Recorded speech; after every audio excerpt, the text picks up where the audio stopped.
Shoutout nga pala sa aking pinsan kay Kuya Roel, Ricky Hermoso, mga Romero at Ramiro family. Yeah, shoutout po.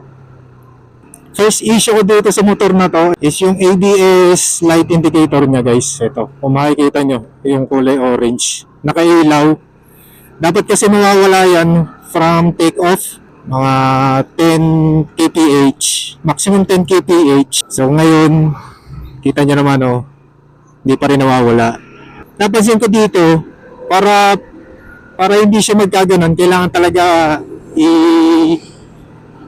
i-warm out mo yung motor. So pag start mo, huwag mo munang gagamitin. Siguro minimum mga 6 to 7 minutes. So gagamitin natin tong kill switch, itong kulay red na switch sa aking kanan.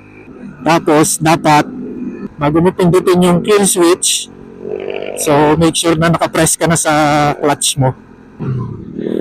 Parang parang pinaka-reset niya.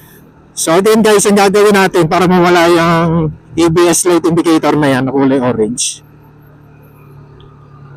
gagawin natin is papatay natin ang makina habang nananakbo. First is pipisilin natin yung clutch. So pipisilin natin yung clutch, then kill switch. Ayan. So nakapatay natin makina. So huwag yung bibitawan yung clutch, guys, ha. Then switch on ulit using kill switch. Then pag naka-on na, press the start engine. Ayan.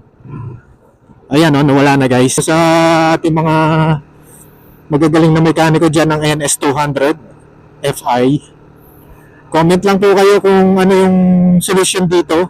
Kung reset lang ba talaga yung ginawa ko, katulad ng ginawa ko, reset lang na gano'n ang kailangan, or may problema dun sa mechanism ng ABS natin, or something dun sa wiring or sa sensor. So hindi ko po alam. So sa ngayon, yan lang yung ginagawa kong solusyon para mawala yung ABS light indicator.